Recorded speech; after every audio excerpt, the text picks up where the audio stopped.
বানপানীৰ প্ৰলয়ৰ মাজতে দেৰগাঁও চহৰৰ মাজমজিয়াত দিন দুপৰতে চোৰৰ তাণ্ডৱ। চোৰে লুটি নিলে প্ৰায় 13 লাখ টকাৰ মূল্যৰ সোণৰ অলংকাৰ আৰু নগদ ধন।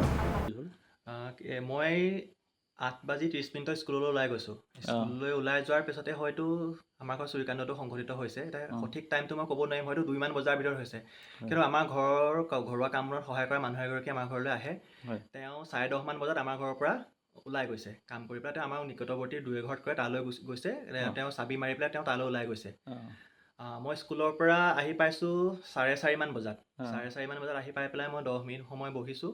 বহাৰ পিছত যেতিয়া মই পিছফালে গৈছোঁ, যে মোৰ ৰুমত গৈ পেলাই দেখিছোঁ যে গোটেই বস্তুবোৰ চেদেলি বেদেলি হৈ পৰি আছে।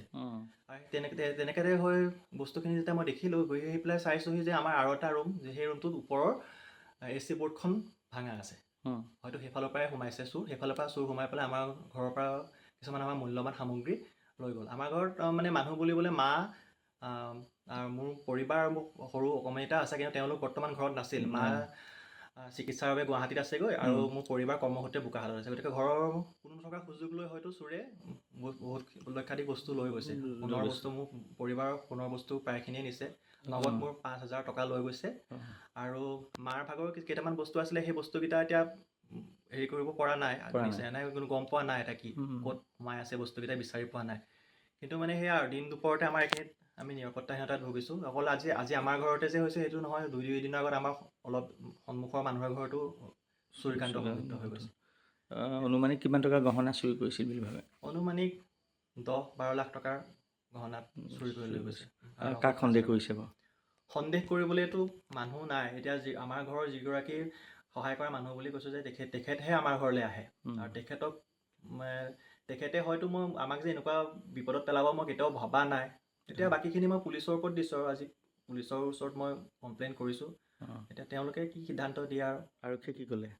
আৰক্ষীয়ে আমাক সকলো প্ৰকাৰে সহায় কৰিম বুলিয়ে কৈছে। তেওঁলোক আজি আমাৰ ঘৰলৈ আহি পেলাই সকলো পৰিস্থিতি বুজ লৈ গ'ল। ময়ো থানাত গৈ পেলাই এজাহাৰ দিছোঁ। এতিয়া দেখা যাওক আৰক্ষীয়ে আমাক কেনেদৰে সহায় কৰে। তেওঁলোকে যিকোনো প্ৰকাৰে আমাক সহায় কৰিম বুলি কৈছে। আৰু চবতকৈ হৈছে যে তেওঁলোকৰ ভৰিৰ ছাপ আমাৰ ৱালত থাকি গৈছে। ফুটপ্ৰিণ্ট আমাৰ ৱালত থাকি গৈছে। আৰু AC বৰ্ড ভাঙি পেলাই আহিছে, কিন্তু এডাল আলনা আছিল, আলনাডালত ভৰি থৈ তেওঁ ৱালত ফুলটোতে আমাৰ ফুটপ্ৰিণ্ট থাকি গৈছে। সেইকেইটা চাই যদি পুলিচে আমাক সহায় কৰে, আৰু সেইটোৱে আশা। আৰু এতিয়া দেৰগাঁৱৰ হেমনগৰত অৱস্থিত পিংকু দত্তৰ বাসগৃহত সংঘটিত হয় এই চুৰিকাণ্ড। দেৰগাঁও থানাৰ আৰক্ষীৰ এটা দল গৈ ঘটনাস্থলী পৰিদৰ্শন কৰে আৰু ইতিমধ্যে তেওঁলোকে তদন্ত আৰম্ভ কৰিছে। নৱজ্যোতি ভৰালীৰ ৰিপৰ্ট, নিউজ নাও।